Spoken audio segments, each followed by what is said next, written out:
But what I did love about the book was that he is this like body positivity, like self-esteem king. Like he's just like, I love being ugly. I love being me. I walk through the forest and everything wilts and dies, and like I have a terrible stench. And never once does it seem like he doesn't enjoy being this. He's like, this is who I am. I love this.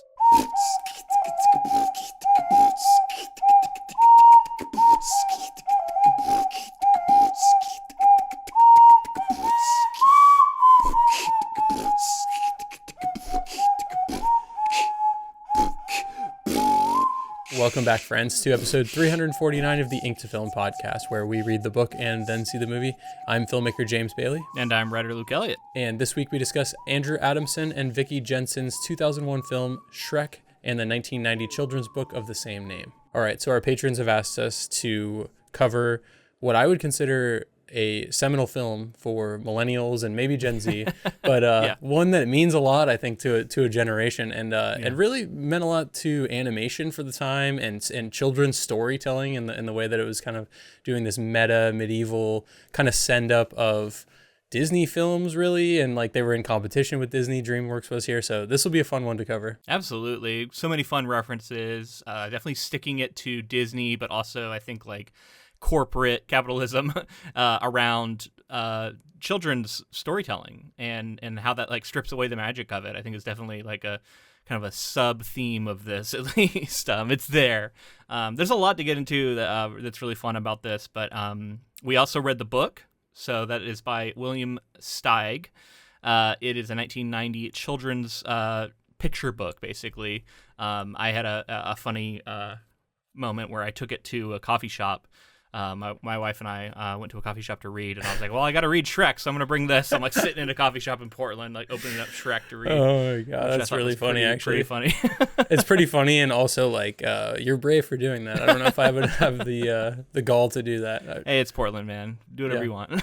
Sure, yeah. I just mean in terms of like I want to feel sophisticated when I go to a coffee shop and read a book, but maybe that's the ultimate level of sophistication. I put out an Instagram story that was like, serious podcasters only read serious literature, and then it was like panned down to me reading Shrek.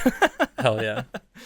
It was good stuff, man, and definitely I'd never read that before. That was new to me. Seen the movie before, obviously. I think a couple times, back around when it came out, but I definitely haven't seen this movie in like 20 years. So a lot of it had been forgotten over the sands of time. I don't know about you, man. How often have you seen this? Did you remember it really well going into it? How often have I seen it? Over the last like 10, 15 years, not that often, but I've seen it so many times that not a single beat in the film surprised me, or so I way remembered more than it me, then. So well. Yes. Okay. And for better or for worse, I feel like I watched this so many times around the time that it released, and for I would say the next 10 years. I love the way that it was playing fun with these tropes, and honestly, it reminds me of another one that I've said is one of my favorites on the podcast that we've covered is Princess Bride. It's taking the framing device of, fantasy stories and really having fun with them. Mm-hmm. And then there's this interesting modern thing that it's doing with the music and then some of the themes, right? Little like a lot of Knight's Tale kind of vibes to it too, which came out around the same time as this movie. Yeah. And then, like I was saying, the characters, the way that like each of them subverts expectations in a lot of cool ways, and tons of movie references like The Matrix and you know, there's so much that went into the development of the film. It took like 4 or 5 years to animate, and famously Chris Farley was the voice of Shrek and was 85% of the way done with recording his lines, and he tragically passed away. So they completely rehauled the film and had Mike Myers come in. I didn't know that. Or maybe I did know that, but I had forgotten it. It was pretty massive and a big swing for DreamWorks because they were trying to find their way in this animation space and competing with someone like Disney. And it's so funny to see some of it seems like there was like true hate behind this film towards I think Disney it was in a more sense. like So Lord Farquaad is directly, from what I have found, is almost a caricature of Michael Eisner, who was like the head of Disney at the time. Wow. And the person who was kind of producing this and getting it made was someone who worked alongside him. So there's, like I said, there's some almost real vitriol here. I thought, to me, it played more like a throwing down of the gauntlet. Like we're here, we're not afraid of you, Disney. Yeah. We're standing on our own and ready to do the thing that I think a lot of people thought was a bit, sacrilegious almost. Like, you can't take on Disney, you can't make fun of Disney. And they're like, no, we're going to do that. It's a strange story of how it gets here. Like I said, they were really brave in the way that like they remade a lot of the film to fit Mike Myers and recast roles. And Jeffrey Katzenberg is kind of the person who was one of the major influences of who I'm talking about. He directly worked with Michael Eisner. And then it's funny because eventually down the line, Pixar would create a caricature of him in, I think he's the Mr. Incredible's boss in the Incredibles Pixar film. So like, it's like kind of those back and forth. Wow. But yeah, like maybe you're right. I think like competition breeds some level of greatness. So I think it's cool to see. It can like, be both, I think. them going back and forth in that way. Yeah. I wonder if there are any, maybe you know this in your research, like does anything exist from those Chris Farley versions? Like, is there anything out there you can watch? Because I'm like, I imagine the comedy just was different because he was a different kind of performer. He had a different delivery and sort of comedy to him. I mean, there's some similarities, but like, this wouldn't have been the same Shrek that we get in this film. It would have been at least somewhat different. A few things. In 2015, original screen test footage leaked online. So you can go out and watch some of Chris Farley's work on the film. Yeah, definitely check that out. There was also, I think, in like 2021, as late as that, some more test footage that came out that shows some of this. So you can see sort of where they were coming from. And like I said, it was almost done. And David Spade reported that he had like 5 more days of filming, of recording or something like that. He was very, very close to being the voice of Shrek, even, after he passed. But like they I guess chose to go that route to redo everything. There's a difference. I think Mike Myers wanted to make it his own and really leaned into it. They tried a lot of different accents and eventually landed with a Scottish accent. And I don't think Chris Farley's Shrek had that. So like that iconic part of the character wouldn't have been there. Yeah, true. Really interesting, man. Like this. So this was a movie that came out, what we say, 2001? Is this movie? Yeah. Yeah, so a lot going on in the world.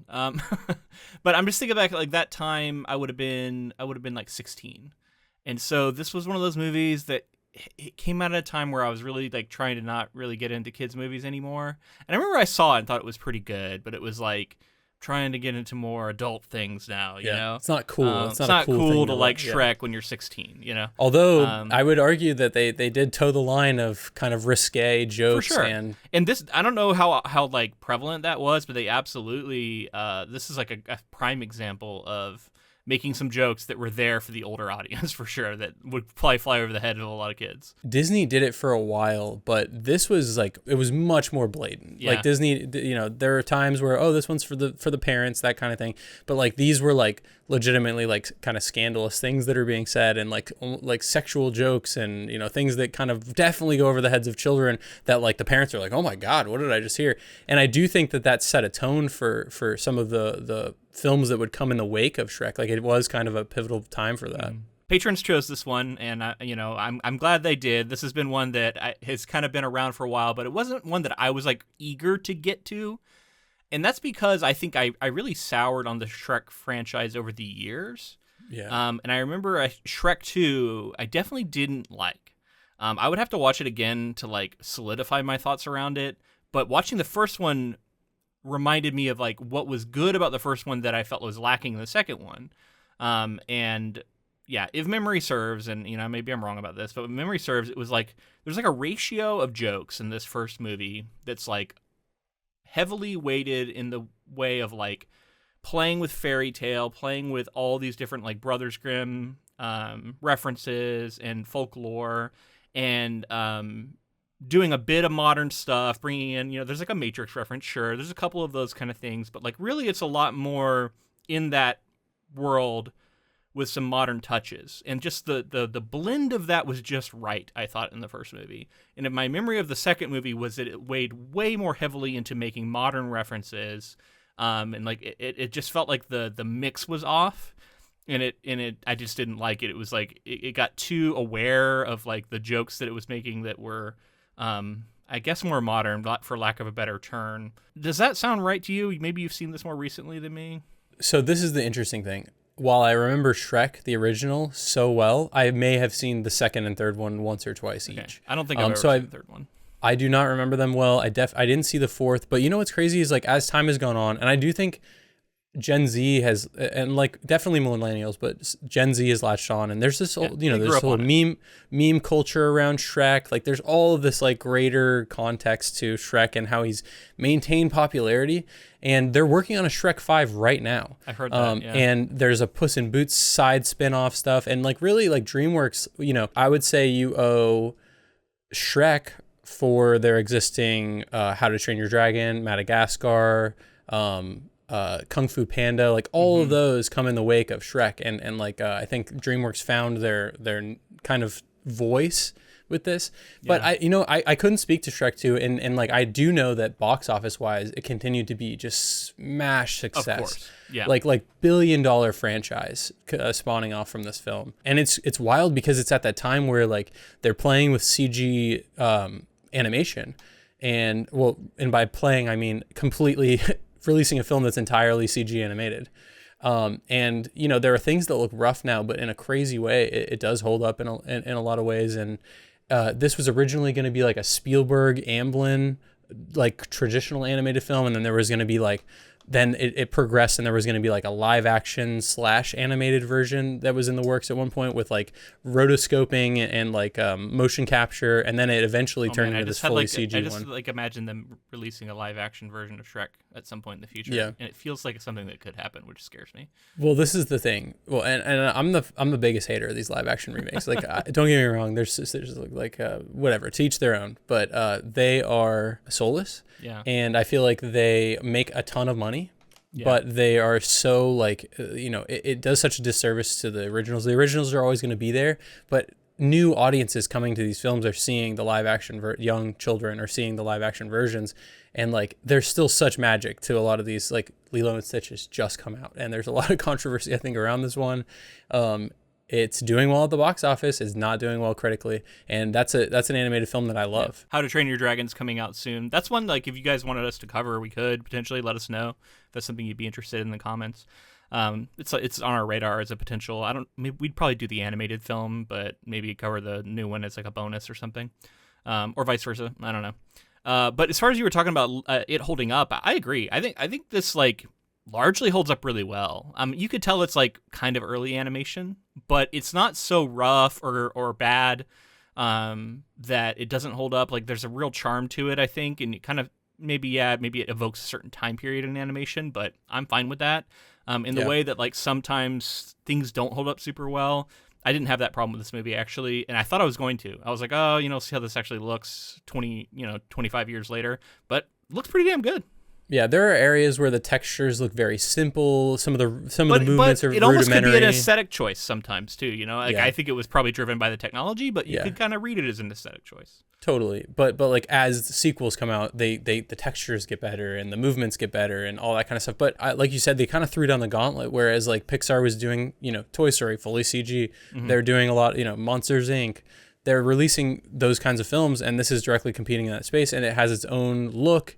And like I said, it was kind of a struggle to get to that point because they did this motion capture version that like they did a screening and they were like, it's terrible. We got to start from the ground up. So again, this film went through a lot of iterations, and it's crazy that it exists in the way that it does.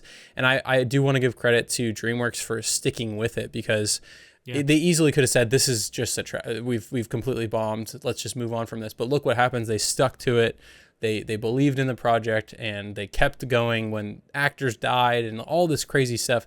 And this film comes out, and it's this multi-billion-dollar franchise that like has gone on to spawn all of these other animated works. So it's important for that reason. And we like to talk about when films are recognized and preserved in the National Film Registry. This was one of those films. In 2020, they added it. You know what? Talking about it as a great film. Is definitely warranted, I think. It's certainly iconic. But also, we're here to talk adaptations. And let's talk a little bit, at least here, about the William Steig children's book. If you haven't read it, that's fine. We'll kind of summarize it for you and give you a taste of what it's like, and you can decide if this is something you'd want to pick up or maybe pick up for your kids, if you have kids, that kind of thing. I don't have kids, neither does James, so take this all with a grain of salt. So thoughts on the book, man. What did you think of this thing? Obviously, we have the context and the baggage of having seen the film, and then going back and reading this children's story. Reading this, it's such a bizarre story. It's so strange. It's got a good heart, but it's uniquely like gross and chooses to like really lean into this like ugly sort of thing.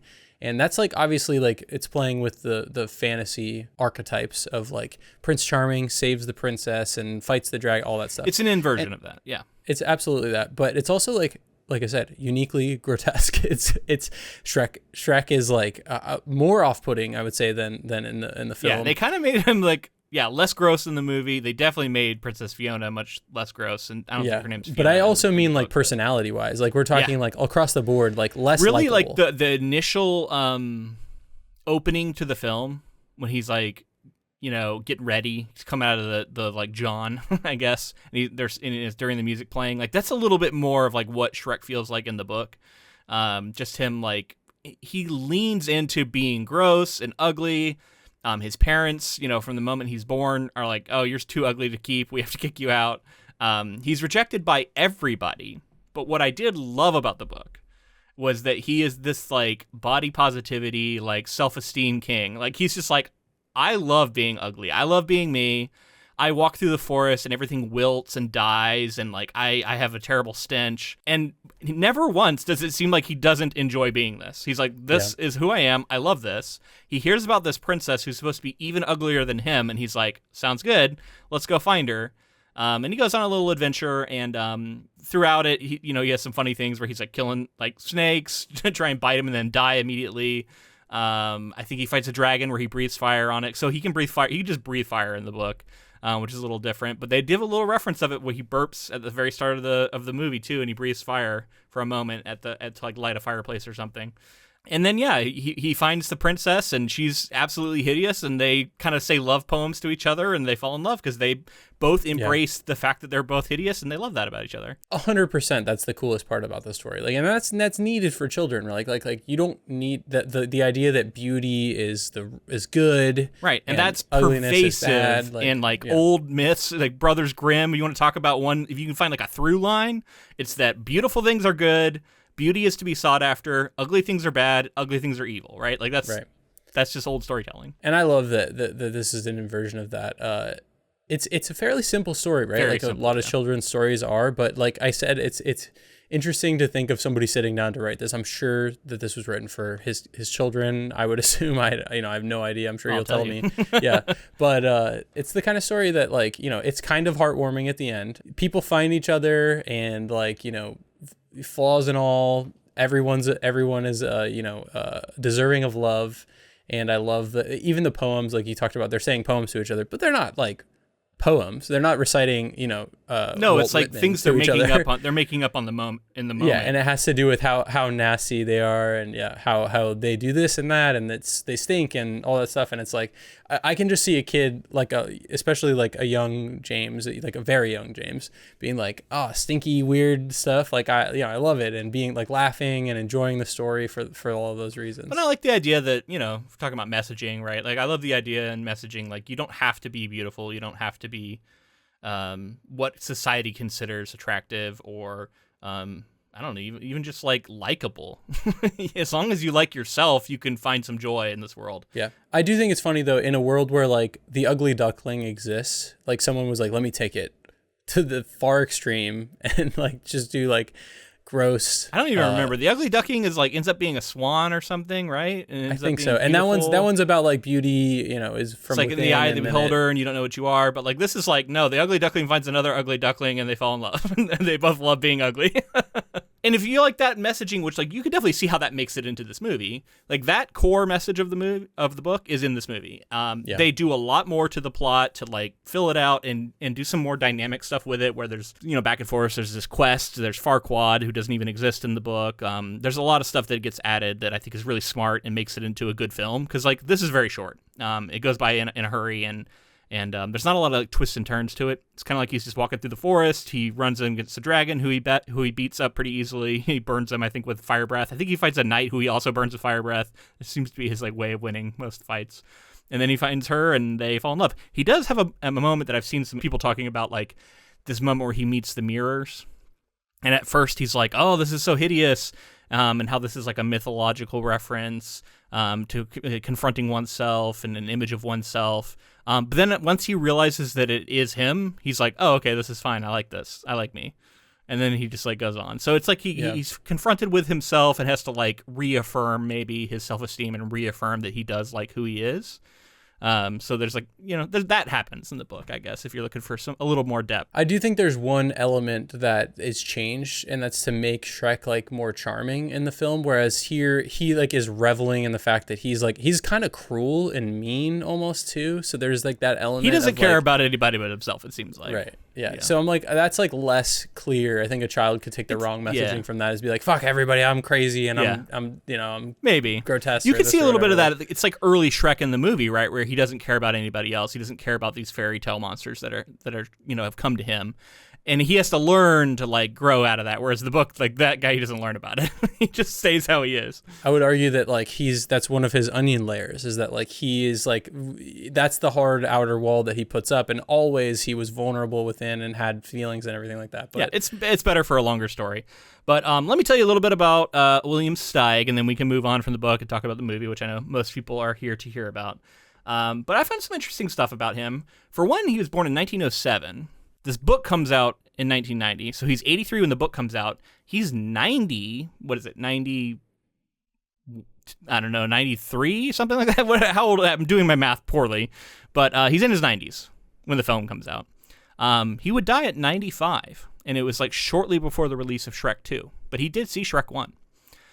So interesting to know. But so he grew up in the Great Depression, which led to his parents' unemployment. They were a pair of socialists who had come over. And they were of Jewish descent, and they grew up in New York. He would publish some work which would appear in the New Yorker in the 1930s, a series of cartoons. He started making his first cartoons to help out with his family, who was struggling in hard times during the Depression. He was hailed as the king of cartoons, and he went on to contribute more than 2,600 drawings and 117 covers for the magazine, the New Yorker, which is pretty wild. One of his cartoon creations, Poor Pitiful Pearl, was made into a popular line of dolls in the 1950s.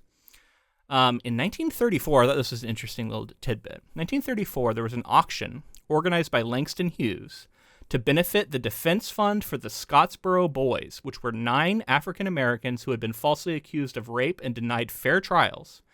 And William Steig contributed an untitled original drawing and a reprint of another. So was contributing to this fundraiser for this defense fund. So clearly, like, socially minded, was thinking in that way in the 30s. Like, that's, we talk about a lot of people on this podcast, and we're not normally encountering that for people who are from this time period. So he really started writing his children's books when he was in his 60s. So in 1968, he would publish his first children's book. He excelled here as well. And it was his third book, Sylvester and the Magic Pebble, which won the Caldecott Medal. Which I don't know much about, but it sounds prestigious. Steig went on to write more than 30 children's books, so even starting in his 60s, including Dr. DeSoto series, which I think got an adaptation. It's like a short film. And he continued to write into his 90s. Among Steig's other well-known works, of course, is the picture book Shrek, which formed the basis for the film Shrek in 2001. After the release of Shrek 2 in 2004, Steig became the first sole creator of an animated movie franchise that went on to generate over $1 billion from theatrical and ancillary markets after only one sequel. A lot of interesting caveats in there, but sounds like a big deal. Well, and that was just up to the first sequel. Like, then there were multiple others and spin-offs, and so you could credit him with all of that as well. So when asked about his opinion on the movie, he said, "It's vulgar, it's disgusting, and I loved it." Yeah, I saw that. So appropriately, it's gross, and he likes it. As far as his personal life, he was married 4 times, had 3 kids. I'm not sure the ages they would have been when he was writing his children's books in his 60s, but probably not young children, I would imagine. So did he write them for his kids? Probably not. Maybe more grandkids, be my guess. Seems like he was really influenced by Pinocchio. he read as a young kid, which is we've covered on this podcast. So that was a big influence on him, and it's funny that we get the Pinocchio reference in this movie. I saw his wife too later said about the film. She said, quote, "We all went sort of expecting to hate it, thinking, what has Hollywood done to it? But we loved it. We were afraid it would be too sickeningly cute, and instead, Bill just thought they did a wonderful, witty job of it." Yeah. So I love that, like, you know, to know that, like, the stamp of approval from the creator, who was like quite old at that time, and that he was kept up with the times and was able to see the charm and the wit of this film and what it went on to be. I mean, that's like, you know, how could you not love that, you know, that he got to get his recognition. And and they dedicated the second movie to his memory too, because he died. He passed away right before that came out. All right, man, let's move into the movie. Maybe before we do, just some general thoughts here. Like, now that you've read the book, does it influence anything for you? I think that I can see like it's pretty impressive to see like what was left over. It's definitely been molded into what they wanted it to be, rather than being very true to the original. And the original material is quite strange anyway, so it would have been difficult to make a feature-length film about that. I would say that like my enjoyment of it as the years have gone on, like I feel like because so much has been influenced by this, it feels a little more quaint.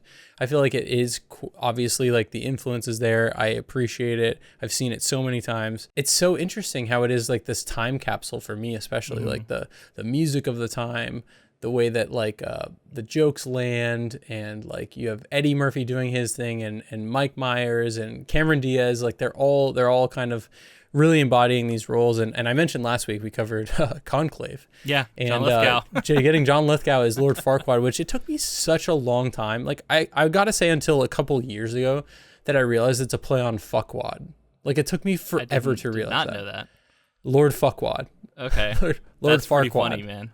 I didn't get that. Yeah, it's funny. His little F looks like the Facebook logo too. I don't know if it like did at the time, but it does now. I guess That's Facebook funny. might not have even been in existence when this came out. Yeah, it would have been a few years before. Yeah, it's a fun movie. There's a lot of interesting stuff that went into it, and then obviously like this comedy, the timing of this film, I feel like was brought into not just animated films, but like so many films like that went on from here. Yeah, and the meta commentaries that go into it, and like all that stuff became. That was like the trendy thing to do for a period of time. And I think maybe even still sometimes. Yeah, this definitely laid the groundwork for a lot of movies that came super influential. You can absolutely see all of that. Yeah, I enjoyed this thing. You know, it was pretty fun. I think overall it holds up well. The humor's pretty solid. I think socially, if you look at its messaging, it reminds me a little bit of like other stuff we've covered from this era, in the sense that like it's making some fairly forward-thinking like social messages, but they're so quaint in some ways. It feels like they're only taking baby steps, and at other times they're reinforcing some problematic stuff. So I give it points though, because you know we're talking about children's movie from the early 2000s. I think the messaging is pretty solid, if not perfect throughout. I would agree with that. And just moving into the filmmakers. So Andrew Adamson is a co-director along with Vicky Jenson. Andrew Adamson originally was working with another person who left because of, I think, some creative differences, but then that person would then come back for Shrek 2 to help out.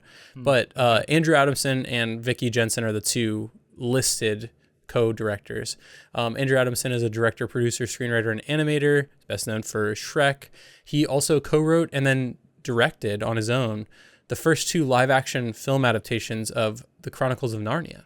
So someone we may return to if we wanted to do that version, that 2005 version of The Lion, the Witch, and the Wardrobe. Yeah, that's one where I think we're probably waiting for the new... Who's the... Greta Gerwig. Yeah. Yeah, we're probably waiting for that, but I've also heard that might not be an adaptation of the first book. She might be starting with like a different book or a prequel book or something. I'm not really sure. Well, the first book is not The Lion, the Witch, and the Wardrobe. Right. It's The Magician's Apprentice or something like that. Or maybe she's going to that and not The Lion, the Witch. She's not the book that everybody knows, is what I'm trying to say. It might, from what I've heard. So we'll see. We'll have to figure out how we're going to tackle that. But yeah, I could absolutely at least see us touching on it. It's like a bonus episode or something. I have a feeling we'll get to it at some point, yeah. So Vicky Jenson is a story artist, which is storyboarding. She's worked on tons of stuff and then eventually became a director. This is her first time in a directing role, best known for Shrek, and then she would go on to direct Shark Tale.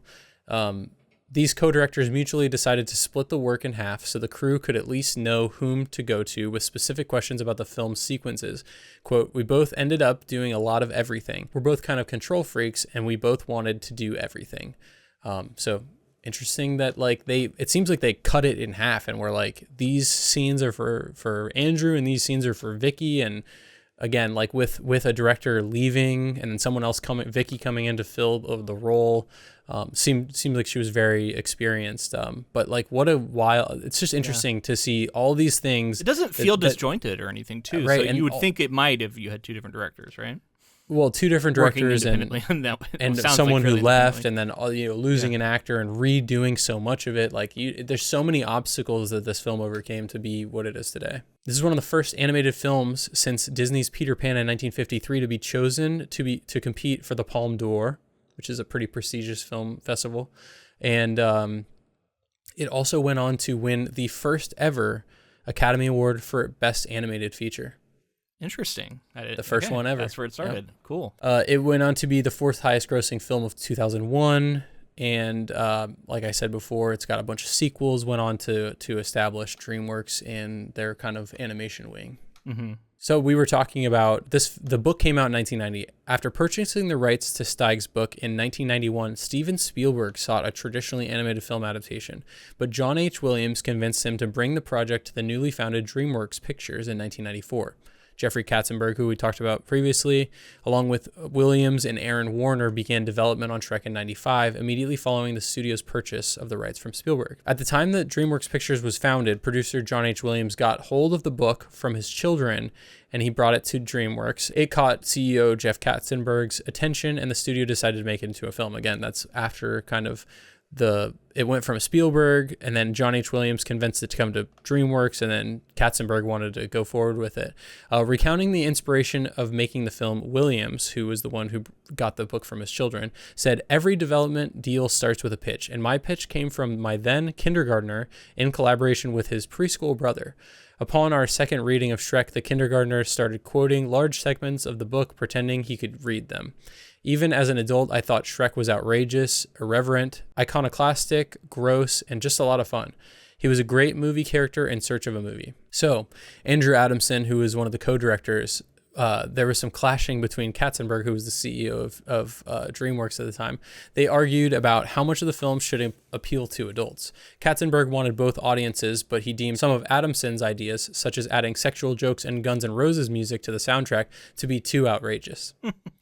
So Adamson really pushing for all this stuff. And I think you can see that influence. Like you get this Smash Mouth, a couple of Smash Mouth songs that I think All Star was popular before the film came out, but then became way more popular when the film came out. So a quick aside about Smash Mouth here, since we're talking about it. This was the kind of music I was listening to.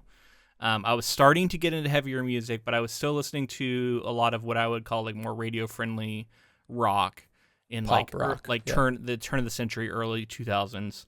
And Smash Mouth was a band that was a little corny, but they were like small enough to where like I saw a lot of fun with them. I remember I bought that first album. I thought there was a lot of fun songs on there. Walking on the Sun. Yeah. Yeah, that was the first one I think I really liked, actually, was Walking on the Sun. But then when this movie came out, and again, like I like this movie okay, but like they became to me so uncool. And they were just like immediately full corn, full cheeseball of a band that I couldn't take seriously anymore. And not that I was a massive fan or anything, but like, yeah, this kind of killed Smash Mouth for me, which like is funny because I know this is the thing that kind of put them on the map for a lot of people who probably hadn't really heard them before. Although it was a big radio hit. There's a reason it was like already popular when the movie came out, I think. Yeah. But yeah. Well, and the All-Star was originally just like temp music that they put in there, and they were gonna pull out have a score created that was kind of similar, but like done by kind of a rock band. And then they were like, Katzenberg was like, leave it in. It's great. And then eventually, I'm a Believer is a remake of I think like a Monkey song or like I think it is or it's definitely Neil Diamond, maybe Neil Diamond. Anyway, they had Smash Mouth redo the song for the film, and then it, of course, was another smash hit. So Kelly Asbury was the other director that left. Joined in 97 to co-direct the film, but eventually left to work on the 2002 film Spirit, Stallion of the Cimarron, which is, again, pretty popular, I would say, for horse people in horse millennials. Anybody who's big into horses during that time period, I think people were a fan. And yeah, Vicky Jenson came in to replace. So we talked about Chris Farley, originally was attached to be the voice of Shrek. Died tragically before completing the project. Farley, according to David Spade, Farley had 5 days of voice work left to perform, and Farley's brother John was asked if he would come in and finish the remaining lines, but he refused. Like I said before, a story reel featuring a sample of Farley's work leaked in 2015. So if you wanted to check that out, it's out there. And then they would go on to recast Mike Myers. According to Myers, he wanted to voice the character for 2 reasons. I wanted the opportunity to work with Jeffrey Katzenberg, and the book is a great story about accepting yourself for who you are. Yeah, that's really interesting, man. I'm curious to hear that. I like Chris Farley. He was who he was. He was a very unique. Well, he was of that era for sure. Like very era, for sure. Slapstick, big performer, big personality. Had his struggles with substances, obviously, but is iconic for that era. OD, right? Yeah, when I think about that era of SNL, he's one of the first people that pops into my mind. You know, like Sandler and Spade. Like you would love to see where Chris Farley is these days alongside those guys. Yeah, for sure. Seems like he was living too big sometimes and caught up to him, unfortunately. But yeah, man. I am curious in an alternate universe to know what like a Shrek looks like with Chris Farley at the head, and is it as popular? Does it do as well? You know, what's different about it? Interesting to think about. So as I said, there was this like live action hybrid motion capture kind of version that was screened in 97. The results were not satisfactory. Katzenberg stating, "It looked terrible, it didn't work, it wasn't funny, and we didn't like it." The animation known as Shrek I Feel Good Animation Test was not released publicly until 2023, where production designer Barry E. Jackson on his YouTube channel released it. So that you can see some of that as well, I believe, if it hasn't been taken down by now. The studio turned away from that live action hybrid to Pacific Data Images, who are kind of to be credited with the look of this film, the eventual look of Shrek.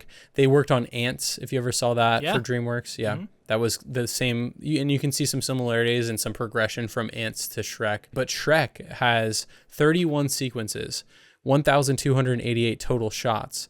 Aaron Warner said that the creators envisioned a magical environment that you could immerse yourself into. It includes 36 separate in-film locations to make the world of the film, which DreamWorks claimed was more than any previous computer animated feature. In-film locations were finalized, and as demonstrated by past DreamWorks animated movies, color and mood was of the utmost importance. And eventually they would finish the film in 2000, get it ready for release in 2001. All right, so I think this is a great time to jump into the plot. I'm sure everyone is familiar with this, but for those who are not, Shrek is a reclusive ogre who enjoys life alone in his swamp. One day, he rescues a talkative donkey from soldiers who then insist on staying with him. Donkey is among fairy tale creatures exiled by Lord Farquaad of Duloc in a quest to purge his land of anything ugly. These creatures end up in Shrek's swamp, prompting Shrek to confront Farquaad and demand their removal. Donkey tags along, knowing the way to Duloc. Meanwhile, Farquaad learns from the magic mirror that he must marry a princess to become king. He chooses Princess Fiona, imprisoned in a castle guarded by a dragon.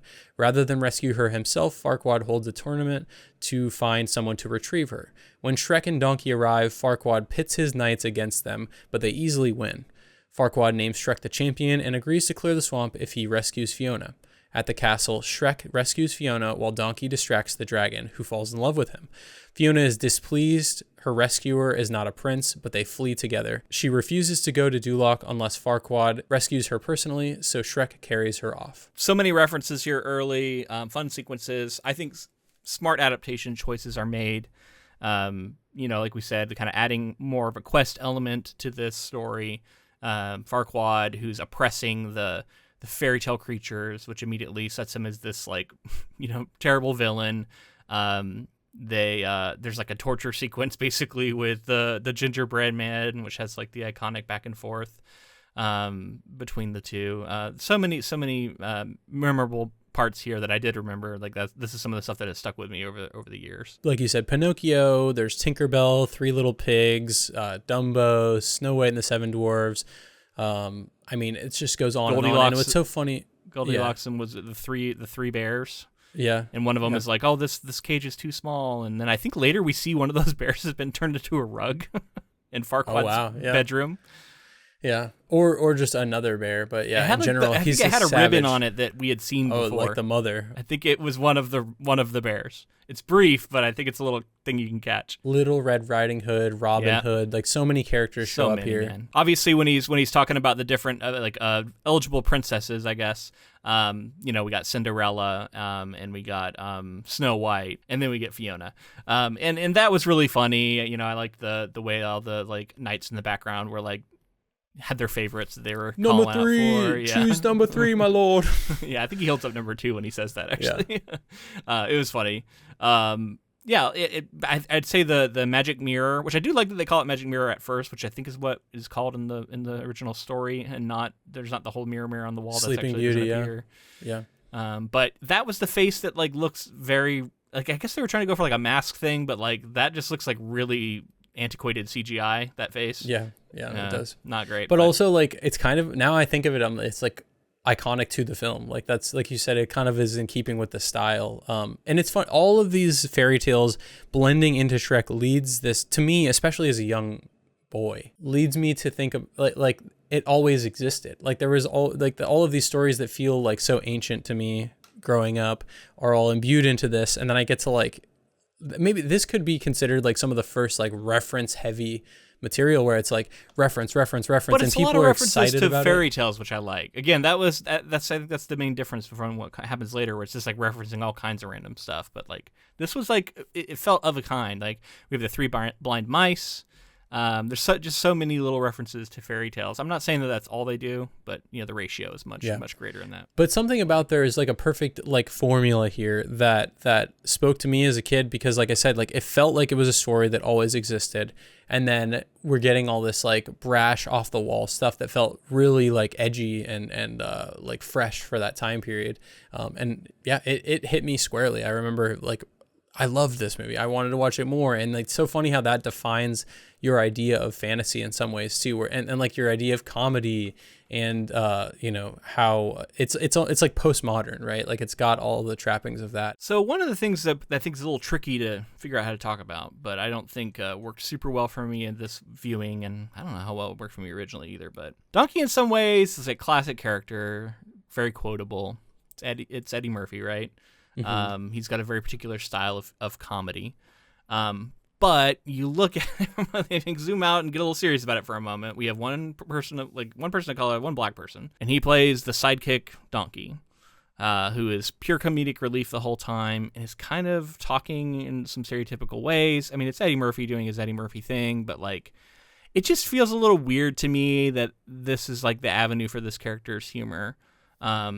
I don't know. What are your thoughts on that element of it? Does it work for you? Do you see what I'm getting at? Yeah, I mean, I can see what you mean. I think that because it's so inherent to like the comedian Eddie Murphy, mm-hmm. and it like I saw tons. I was looking back through, and it's like everyone was so in love with this character. Yeah. But I do think there's like a troubling side to having this like performative, like, there's over the top. Looking at it at the time versus looking at it now is definitely different. I want to fully grant that too. Yeah. Yeah, and like people were like, this is one of his greatest roles, and I think Eddie Murphy himself said this is some of my best work. It's so funny, all that stuff.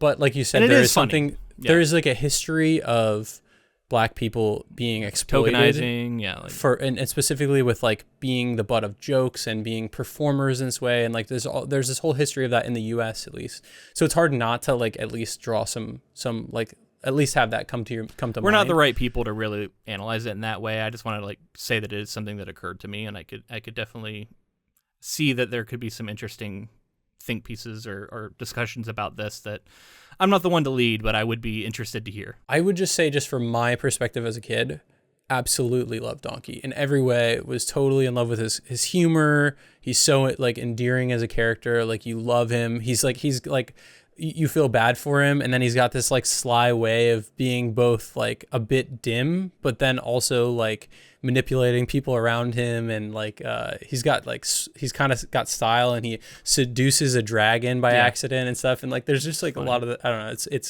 it worked for me a lot, and I still find it pretty funny, but yeah, I know what you mean. So we get them going to the castle here, which the whole thing about him compensating.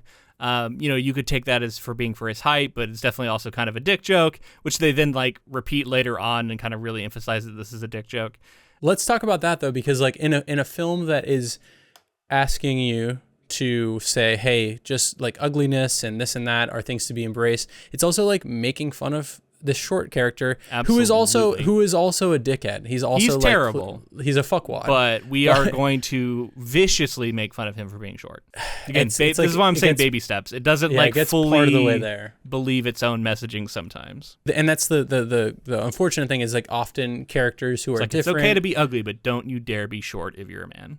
That just didn't, to me, I'm like, in 2025, I'm like, that's like probably, if you just made him, if you hadn't made all these short jokes, I think. What if you just make him conventionally attractive and still be the bad guy? That's and I think unheard of. But I do think they do that in the sequel. I think they do that Probably. in Shrek 2 or 3. Yeah. Okay. That's like they go straight for the Prince Charming thing. Yeah. Well, it was unclear whether they were going to go that angle. Like there was a whole bunch of like, are they or are they not going to go this angle with Fiona and like her, and you know how this movie ends up. Let's get to the second half here so we can talk about it in a full scope of things. So Shrek carries Fiona off. That night, Shrek tells Donkey he hides from the world because of how people judge his appearance. Fiona overhears and becomes more compassionate. The next day, she defeats Robin Hood and his merry men, impressing Shrek. They begin to fall for each other. As they near Duloc, Fiona hides in a windmill. Donkey discovers she transforms into an ogre at night due to a childhood curse. Only true love's kiss can break the spell. When Fiona calls herself an ugly beast, Shrek overhears and mistakenly believes she's talking about him. Hurt, he brings Farquaad to retrieve her. Fiona reluctantly agrees to marry Farquaad that day. Shrek returns home, heartbroken, but Donkey convinces him he misunderstood. They reconcile and, with help from Dragon, rush to stop the wedding. Shrek interrupts just as Fiona transforms into an ogre at sunset.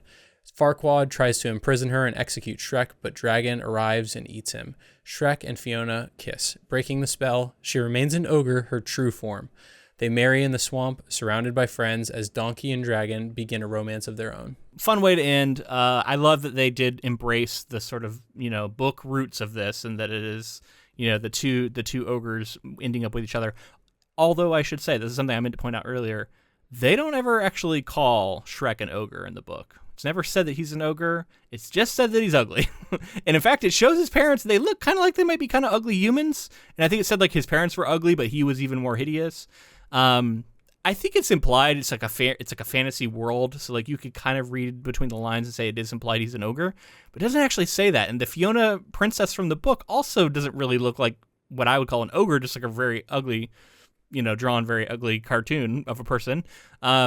So it's interesting, although I like the read that this is an ogre. I think that works in a fantasy world. It's just interesting to note. Not ever said that in the book. Yeah, it's interesting the way that, if we're just comparing the original material to, it's interesting like the arcs that are added into the characters here. Like, of course, there's like the traditional hero's journey that Shrek is going on, and he's like badass, he's besting the dragon, he's fighting, all that stuff. And then it kind of subverts that when we get near the end, and then I guess unsubverts that, because we get to a point where he's saving this person at the end, and she gets to be her true self and true love's kiss and all that stuff. And I like the way that like even Fiona like just having it end the way that it does, and Fiona being like almost surprised but then like kind of delighted that she can be her true self. It's a cool subversion, and I think it was good for 2001 fantasy. Yeah, and like I've said before, it's kind of baby steps. For one, I noted that, I mean, she's just kind of a green-skinned, slightly plump woman with like a somewhat flattened nose. Yeah. And I guess the ears. But other than that, like, she's not ugly. And they're like, oh my God, you're so hideous. And it's like, what are we saying here? So again, baby steps. Maybe you could read between the lines and say like, we're just not seeing it. And if like you could really see it, like, she is, but I don't know. Well, it's playing obviously with that like conventional attraction, like you see her character previously, the Fiona that we originally meet, and like how she's much more the classic princess look. But even her arc, like she's acting like she wants all of the trappings of the Prince Charming, and she wants to be the princess and all this stuff. She wants to try to shut that ogre side of her away. But I like that like Shrek pulls it out of her, and she like learns to embrace it. And maybe this is something we learn in the second movie, but I was unclear from her story she tells about her own background. Was she born an ogre, or was she born a person? Because I think it's ambiguous. Maybe a little bit, yeah. I think it is. Because she just says, like, I was cursed to be different at day and at night, and then I will get my true form. But she never says, she talks about being a young age, but she doesn't say what she was at a young age. Was she a person or was she an ogre? It would be an interesting curse to curse an ogre who turns into a beautiful princess during the day. And that could have been the curse. Yeah, but it's interesting, like what she wanted out of that. Yeah, too. it seemed like almost she like didn't want that, but society had like made her believe what she wanted to be in a sense, and not be true to herself. I think her parents, I can't remember. We might find out more about this in the second one, but that was probably hadn't been decided yet at the very least. Look forward to our Shrek 2, Shrek 3, Shrek 4, and Shrek 5. We could potentially do Shrek 2 as a bonus episode if people want it. Yeah. Maybe it's better than I'm remembering it. Let us know in the comments if you want to hear it. Yeah, but I think she has human parents, as far as I remember, and maybe they subvert that as well. But I do think they do. I vaguely remember like a flashback of her being cursed too. So they probably get into it. So I have a question for you. There's a moment where we see Lord Farquaad. He's in his chambers. I was wondering if this was going to come up. He's watching the mirror. I almost thought we wouldn't play bring it back, and the mirror plays it back. It looks a little uncomfortable. And then he like looks under the blanket he's sitting with. Oh, he has a reaction. Farquaad, like wanking it in there. Like, is this a masturbation joke? I think it's a pitching a tent joke. I think he's cranking hog in here. I think, all making the magic mirror super uncomfortable. All that stuff's going on. It's crazy too because like I never caught that. And never. I think and there's a fucking dead skinned bear on the floor that we've seen as a character from before. Yeah. I caught that this viewing, and in my research, people were saying, yeah, there's definitely a boner joke in there. Maybe he just has a boner, but what is he doing with that boner? Yeah. Mm-hmm. We're not sure. I like something I meant to say before, the magic mirror, the dating show thing is pretty fun, and it feels like 90s, early 2000s. All of that worked pretty well for me. Yeah, it's definitely it's like a dating game, right? Here's your eligible bachelors. It's definitely a dating game setup. Very funny. The Matrix stuff was cool too, because that would have been pretty fresh at this time, right? Like 90s, late 90s when Matrix came out, and then we got this movie, and we get her jumping up and doing the slow-mo kick, which like I think a lot of kids wouldn't have got. That was like an adult movie they wouldn't have seen, right? Yeah. Well, they do the whole joke too. It's like the Trinity slow motion jump kind of thing. Runs up the tree and does a backflip and stuff. Yeah. But she like in the air like fixes her hair and then like it's fun. I mean it's cool. Like for people like us, like I picked up on that pretty early on, having seen both of them close together. Another thing I wanted to note too is like Duloc and the like It's a Small World kind of song that gets played, and very much like a theme very park. Disney. Like it feels like Disneyland. Yeah, they have to Disney wait World in line to get in. And it's like this is 45-minute wait, but there's nobody in line, and there's also like nobody in the town when they go in, so it's also like it's not super popular or something. I don't know what they're trying to imply with that. It's a whole joke there. They're definitely going back and forth, throwing at least tossing barbs at each other, and I think. And then we get the whole wrestling match, which we didn't even mention, which has some wrestling references. I think we see a tombstone at one point get performed by Shrek. Well, very popular in the 90s, right? When we were coming up. So yeah, absolutely. Makes sense. Yeah, and all that modern music plays like it's like I wonder if how early on this is for that as well. I know, of course, like and that's very Pulp Night Fiction, Tale feeling, right? Yeah, Pulp Fiction and some of these other films were popularizing like soundtracks being important to films in that way. And I'm sure people did it before Pulp Fiction, but like for it to be like all popular newer music for an animated film. Kids film, especially one that's set in like a fantasy world. Again, like it's that Knight's Tale. Like these two things almost seem to clash, but you can get away with it. And I saw somebody say that the story used strong storybook meets MTV visual style with the dynamic camera movements and the editing and the music and all of the fairy tale imagery. Like, and I could see that, and I also could in hindsight see that for A Knight's Tale. Like just. Like fantasy story, MTV kind of like culture and editing and songs built into it. Like that's kind of a cool description for it. I can see that. Totally. It evokes that right away. Dragon was fun. I didn't realize the dragon didn't have a name, but I guess it makes sense. We never get a name for the dragon. The one, of course, it's kind of weird to put makeup on a dragon to emphasize femininity. Very strange. All kinds of weird stuff in this movie as far as that's concerned. Yeah. But still, like it's pretty fun. And like interspecies relationships feels wild to me, and like the commentary, some of the jokes that are made. Oh, don't touch that. Oh, whoa, don't it's implied that like that the dragon's getting real frisky with Donkey, and you're like, I'm uncomfortable. Yeah. I mean, I guess we're wrapping up here, and I just wanted to note like how this, I think, popularized and got audiences more prepared for these kinds of characters that subvert expectations and have this like awkward, quirky kind of thing going on, but and then moving into would say like some risque humor. And I did hear that the DreamWorks lawyers had to watch the like multiple screenings of the film because they were like, Disney's gonna sue the shit out of us, and they were like wanting to make sure that they were. I noted that they never said they never called Robin Hood Robin Hood. They said like Monsieur Hood or something, and like.